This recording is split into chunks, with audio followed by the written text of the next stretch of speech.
Our YouTube channel class 7। कैसे हैं आप सभी बच्चों? उम्मीद करती हूँ अच्छे होंगे। आज हम सिविक्स का चैप्टर 4 पढ़ेंगे, सैलेंट फीचर ऑफ इंडियन कॉन्स्टिट्यूशन। ठीक है, यानी हमारे संविधान के कुछ ऐसे भी फीचर्स हैं जिसके बारे में आप लोगों को नहीं पता, आप लोगों को पता होना चाहिए, उसे अच्छे से समझिए।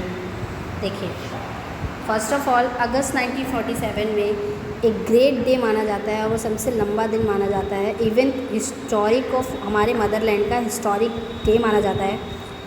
It was the one that day, एक ऐसा दिन है जो कि 200 ईयर पहले, 2 सालों पहले ओल्ड ब्रिटिश रूल जो था हमारे इंडिया का, वो टर्मिनेट पॉलिटिकल अथॉरिटी के द्वारा ट्रांसफ़र कर दिया गया था और रिप्रेजेंट किया गया था इंडियन पीपल को। In the process of constitution, हमारे कॉन्स्टिट्यूशन यानी हमारे संविधान के प्रोसेस के द्वारा डेवलपमेंट किया गया था हमारे इंडिया का। कैबिनेट मिशन जो था 1946 में रिकमेंडेड सेटिंग किया गया था, सेटअप किया गया था उस कॉन्स्टिट्यूशन असेंबली को ड्राफ्ट करके न्यू कॉन्स्टिट्यूशन फॉर इंडिया के लिए बनाने के लिए। तो कॉन्स्टिट्यूशन असेंबली जो था वो फर्स्ट सेशन हमारा दिसंबर 9, 1946 को स्टार्ट किया गया था डॉक्टर सच्चिदानंद सिन्हा के द्वारा। देन फिर प्रेसिडेंट कॉन्स्टिट्यूशन असेंबली के प्रिसाइड हुए थे फर्स्ट मीटिंग में आफ्टर डॉक्टर सिन्हा के बाद डॉक्टर राजेंद्र प्रसाद जो थे वो प्रेसिडेंट बने थे हमारे कॉन्स्टिट्यूशन असेंबली के। और आफ्टर इंडिपेंडेंस, आज़ादी के बाद he also became the first president, हमारी इंडिया रिपब्लिक के फर्स्ट प्रेसिडेंट भी बने थे। कॉन्स्टिट्यूंट असेंबली जो थी हमारी body of people with brilliance, talented and have a vast knowledge for future common people of India के। दीज पीपल जो थे depth of vision and prosperity of a futurist. ठीक है, बहुत आगे तक सोच के और लोगों के भलाई के लिए सोच के ये चीज़ें बनाई गई थी। तो आइए हम कुछ salient feature of Indian constitution के बारे में पढ़ते हैं। Preamble is the most important part है हमारे इंडिया कॉन्स्टिट्यूशन का, because of the fact that it not only declare the form of the provision but also the main objective हमारे Indian republic का माना जाता है। The preamble of the constitution read पढ़ा जाता है तो we the people of India having solemnly resolve, हमारे कॉन्स्टिट्यूशन के sovereign, socialistic, secular, democratic Republic और सिक्योर हमारे सिटीजन्स के लिए, जैसे जस्टिस, सोशल, इकोनॉमिक और पॉलिटिकल लिबर्टी से जो थॉट आते थे, एक्सप्रेशंस आते थे, बिलीफ, फेथ, वर्शिप, इसके लिए जस्टिस मांगा जाए। इक्वालिटी ऑफ स्टेटस के लिए इक्वालिटी रखी जाए कि equality of status and opportunity हर किसी को प्रॉपर मिले and to promote among them all fertility assembling, क्योंकि पहले जो हुआ करता था वो सिर्फ लोगों को, जैसे जो ऊंचे जात के हैं उन्हें हर चीज़ मिलती थी, नीचे जात को भगा दिया जाता था, नहीं। तो उस चीज़ों को हटाने के लिए, इंडिविजुअली डिग्निटी रखने के लिए, यूनिटी को इंटीग्रेशन करने के लिए अडॉप्ट किया गया enact and give to ourselves this constitution. ठीक है, तो प्रेम्बल ने कंटेन किया था मेन ऑब्जेक्टिव्स को, ideal and aspiration of the constitution,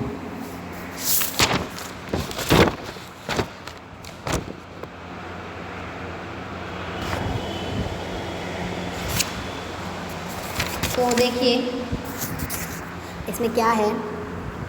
it embodies basic philosophy and throw light on the basic structure. Jawaharlal Nehru जो थे उन्होंने हमारा प्रेम्बल ऑफ कॉन्स्टिट्यूशन को प्रिपेयर किया था and it is a combination philosophy of 2 revolution जो कि रशियन और फ्रेंच के बीच में हुआ था, उनके कॉम्बिनेशन को मिला के बनाया था। फ्रॉम द रशियन रिवोल्यूशन जो था उनके कॉन्सेप्ट्स को सोशल, इकोनॉमिक और पॉलिटिकल एक्सेप्ट किया था, have been taken. Liberty, equality, fraternity जो था हमारे फ्रेंच के रिवोल्यूशन को अडॉप्ट करके बनाया था। वर्ड सोशलिस्टिक जो है secular unity and the integrity of nation, हमारे नेशन का, वो ऐड किया गया था प्रेम्बल 1976 में। और 42th अमेंडेड हमारे कॉन्स्टिट्यूशन के बनाए गए थे। Preamble of at a glance, जो प्रेम्बल था वो कैसे स्टार्ट हुआ था, we the people of India, कि हम इंडिया के लोग हैं and have their own significance, हमारे एक सिग्निफिकेंस है। इट मीन्स हमारा, इसका मतलब दैट वी रेफ़र, कि हम पब्लिक हैं इंडिया के, इसको हम रेफ़र कर रहे हैं। इट्स अवर्जन डिक्लेयर करता था सॉवरेनिटी रेस्ट को in the people of India, कि हम इंडिया के पीपल हैं, who are the ultimate master own destiny, वो अपने ही डेस्टिनी का एक अल्टीमेट मास्टर बन जाता था। एबव स्टेटमेंट्स रेफ़र कर दिए जाते थे सॉवरेन को। Then it is a free in its internal matter, there is no foreign interference, तो कोई भी फॉरेन इंटरफेरेंस नहीं की जाती थी। सोशलिस्टिक का मीन ही है, ये इस्टेब्लिश हुआ है सोशलिस्टिक सोसाइटी से। सेक्युलर का मीन है स्टेट, नो कोई रिलीजन नहीं। और इंडियंस जो है वो लॉ को डू नॉट डिफ्रेंशिएट, वो कोई डिफ्रेंशिएट नहीं है, कोई रिलीजियंस को देख के नहीं, सब चीज़ों के लिए इक्वल बनाया गया है। एवरीवन इज़ फ्री, हर कोई फ्री है कोई भी रिलीजन को फॉलो करने के लिए। रिच और पुअर के जो गैप्स थे उनको पूरे तरीके से हटा दिया गया है और सारे ही रिलीजन्स को आप इक्वली फ्रीडमली इंडिपेंडेंस होकर एंजॉय कर सकते हैं। ठीक है, आप सोशली डिस्प्रेड कर सकते हैं, अपॉर्चुनिटी आपको एक सेफ और फ्यूचर के रिगार्डिंग मिल जाएगी। इन रिपब्लिक कंट्री, हमारी रिपब्लिक कंट्री में हमारे हेड होते थे स्टेट के, head of state is elected by the people, लोगों के द्वारा इलेक्ट किए जाते थे, नॉट बाय हेरिडेट क्लेम्स, सिर्फ हेरिडेट क्लेम्स के द्वारा नहीं। नो एनी एक्सटर्नल अथॉरिटी में इंटरप्ट करा जाता था गवर्नमेंट को अफेयर्स के लिए। इलेक्टेड मेंबर रखे जाते थे पार्लियामेंट और लेजिस्लेटिव असेंबली के लिए, 5 ईयर के पीरियड के लिए ही ये लोग रखे जाते थे। यूएसए रिपब्लिक था जस्ट लाइक इंडिया की तरीके से, where the president also elected, वहाँ पे भी प्रेसिडेंट इलेक्ट हुआ करता था। मेन डिफरेंसेस जो थे हमारे यहाँ के, यूएसए के प्रेसिडेंट जो होते थे वो head of the presidential government माने जाते थे, चाहे वो, बट इन इंडिया में ही शी दोनों ही पार्लियामेंट गवर्नमेंट्री के हेड हो सकते थे। द प्राइमरी एम जो था हमारा कॉन्स्टिट्यूशन का वो सिक्योर जस्टिस था, कि जस्टिस को सिक्योर करना, प्रिंसिपल्स को हर किसी तक पहुंचाना, किसी को डिफ़िकल्टी ना हो। जस्टिस का शॉर्ट मतलब निकालना कि हाँ, हर किसी के लिए जो गवर्नमेंट का लॉ बनाया गया है वो एक्सप्लॉइटेशन करना, वीकर सेक्शन तक पहुंचाना, और गवर्नमेंट को मिनिमम वेजेस तनख्वाह देना और इक्वल अपॉर्चुनिटी देना हर सिटीज़न के द्वारा, और सोशल जस्टिस प्रोवाइड करना। और हर ऑल सिटीजन्स का हक है कि वो किसी को भी वोट दे सकता है इलेक्शंस में, कंटेस्ट में, और इंश्योर होना चाहिए कि वो जिसे वोट दे रहा है वो उसके लिए सही नेता है या नहीं। लिबर्टी का मीन है फ्रीडम ऑफ थॉट, कि अपने आप थॉट से एकदम फ्रीडम है, अपने एक्सप्रेशंस को, बिलीफ को, फेथ को, किसी के आइडियल को आप अपने उसके सामने रख सकते हैं। तो इक्वालिटी का मतलब है सिटीज़न जो कि एकदम फ्रीडम है अपनी लाइफ को फ्रीडमली जीने के लिए। कोई लास्ट नॉट लीस्ट ऑब्जेक्टिव हमारा जो था कॉन्स्टिट्यूशन का इन्वेलप किया गया था इसे डेमोक्रेटिक, जो कि प्रिम्बल में यूज़ किया गया था, सबसे ज़्यादा ज़रूरी था। डेमोक्रेटिक का मतलब होता है अपने मन के मुताबिक जीना। हर कोई यहाँ पे डेमोक्रेटिकली अपनी लाइफ जी सकता है, सोशली, इकोनॉमिकली, जो उसे खाना है, जो उसे पहनना है, जैसा उसे चलना है। पंडित जवाहरलाल के द्वारा पॉलिटिकल डेमोक्रेसी जो था it's self was not enough, हम खुद के लिए इनफ नहीं होता था। तो डॉक्टर B.R. अम्बेडकर जो थे उन्होंने कहा सोशल डेमोक्रेसी एक ऐसा तरीका है हमारी लाइफ का जो कि रिकॉग्नाइज़ करता है लिबर्टी, इक्वलिटी को एंड फ्रेटर्निटी और प्रिंसिपल ऑफ लाइफ्स को। ठीक है, देखिए साइलेंट फीचर क्या थे। मोस्ट लेंथी कॉन्स्टिट्यूशन, कि बहुत लंबे लंबे संविधान बनाए गए थे। इंडिया हमारा लार्जेस्ट डेमोक्रेटिक कंट्री माना जाता है और सेकंड पॉपुलेटेड भी माना जाता है, बहुत ज़्यादा जनसंख्या है हमारे पूरे ही वर्ल्ड में देखा जाए तो। और इंडियन कॉन्स्टिट्यूशन बहुत ज़्यादा लंबे हैं, बल्कि कॉन्स्टिट्यूशंस है।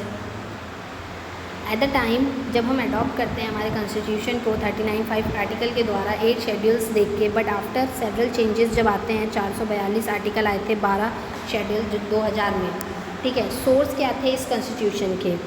फंडामेंटल राइट इन सुप्रीम कोर्ट जो कि यूएसए से, डायरेक्टिव प्रिंसिपल स्टेट पॉलिसी जो कि आयरलैंड से, इमरजेंसी जो कि जर्मनी से मिलता था, पार्लियामेंट इंस्टीट्यूशन जो कि यूनाइटेड किंगडम से हमें पाया जाता था। ठीक है, इंडिया कॉन्स्टिट्यूशन जो थे उसको बैग ऑफ बोरोड मटेरियल भी कहा जाता था।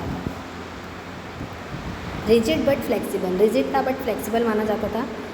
ये हमारा मिक्सचर था रिजिड और फ्लेक्सिबल हमारे कॉन्स्टिट्यूशन का, बिकॉज फेडरल कैरेक्टर्स थे हमारे प्रिम्बल्स के कॉन्स्टिट्यूशन के। कुछ अमेंडेंट जो थे सिंपल मेजोरिटी में 2 हाउसेज में बांट दिए गए थे पार्लियामेंट को, ये सभी जानते हैं।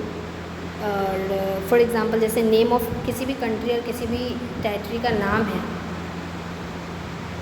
तो उसको चेंज करा जा सकता है लॉ पास करने के द्वारा। देखिए यूनिवर्सल एडल्ट फ्रेंचाइजी जो है वो हमारे कॉन्स्टिट्यूशन को ग्रांटेड करके दिया गया था, रेवोल्यूशनरी स्टेप देख के। बिसाइड जबकि वेस्टर्न कंट्रीज़ में नंबर ऑफ़ ईयर तक राइट टू देयर सिटीजन्स के लिए लोगों को मिल गया था। Hindu as a official language, Hindu एक हमारा ऐसा हमारी इंडिया का ऑफिशियल लैंग्वेज था, जबकि इंडिपेंडेंस से पहले English was the only official language. आज़ादी से पहले सिर्फ इंग्लिश ही ऑफिशियल लैंग्वेज माना जाता था apart from Hindi. Over constitution जो थी ऑल्सो रिकॉग्नाइज, इसने ये रिकॉग्नाइज़ किया कि 17th अदर इंडियन लैंग्वेज हैं हमारे रीजनल लैंग्वेज में बोले जाते हैं। अब फंडामेंटल राइट्स के बारे में देख लीजिए। हमारे पहली बात 6 फंडामेंटल राइट हैं, इसके बारे में डिटेल में भी पढ़ेंगे, बट पहले नेम देखिए। Right to equality, right to freedom, right to cultural and education freedom, right to religious freedom, right against exploitation, right to constitutional remedies. तो ये सारे हमारे इम्पॉर्टेंट रोल और डेवलपमेंट ऑफ पीपल्स के लिए बहुत ज़्यादा ज़रूरी है। देखो इम्पॉर्टेंस क्या है इसके, ये हेल्प करता है ह्यूमन की पर्सनैलिटी को ग्रोथ करने में, सिटीजन्स को सेल्फ कॉन्फिडेंस बनाने में, अपनी अपॉर्चुनिटी को रखने के लिए, नेसेसरी कर देता है इंटरनेशनल पीस और ऑर्डर की स्टेबिलिटीज़ को मानने के लिए, फंडामेंटल राइट्स को चेक करने के लिए भी ये लोगों को जागरूक करता है, फंडामेंटल राइट्स को लोगों के द्वारा सेव करने के लिए और एक्सप्लॉइटेशन करने के लिए भी स्टेट और एनी इंडिविजुअल को बताया जाता है। देखिए स्पेशल फीचर्स जो हैं हमारे वो है इंटरनल पार्ट में, फंडामेंटल राइट्स जो है इंटेग्रल पार्ट माना जाता है हमारे कॉन्स्टिट्यूशन का। They can not be elected और एब्लॉइज्ड बाय एन ऑर्डिनरी लेजिस्लेशंस के द्वारा। जैसे फ्रीडम राइट और यूनिवर्सल। फ्रीडम राइट हमारे यूनिवर्सल के लिए कि हम कहीं भी अपने राइट को ग्रांटेड कर सकते हैं किसी भी सिटीज़न के without any discrimination caste, colour और सेक्स के, रिलीजियस के द्वारा। ठीक है। Rights are not absolute. Rights अगर एब्सोल्यूट नहीं है, जैसे an absolute right can be practise, जैसे हमें हमारे राइट्स के बारे में पता है, only one person without having any limitation, बिना किसी लिमिटेशन के द्वारा किसी एक भी पर्सन को, तो it also does not consider, वो वेलफेयर अदर वेलफेयर को कंसिडर नहीं करके चल सकता। इट में कल्चरल फ्रीडम होना चाहिए उसे। For others there should not be any absolute right, इसलिए कोई एब्सोल्यूट, जैसे फंडामेंटल राइट्स जो हैं सस्पेंडेड रिस्ट्रिक्ट, जैसे ड्यूरिंग एन इमरजेंसी द्वारा फंडामेंटल राइट को अगर आप कन्फर्ट करते हैं, जैसे एक्सेप्ट करते हैं, जैसे 20 एंड 21 आर्टिकल के द्वारा में रिमेन सस्पेंडेड, वो सस्पेंडेड हो सकता है। प्रेसिडेंट सस्पेंड हो सकता है अपनी ऑर्डर ऑफ द्वारा के द्वारा, कोर्ट के द्वारा। कॉन्स्टिट्यूशंस जो होते हैं वो पार्लियामेंट के पावर को, फंडामेंटल को आगे करता है, एप्लीकेशंस को, आर्मी फोर्स को, इंचार्जेस, मेंटेनेंस, पब्लिक ग्रीवेंस को रखता है।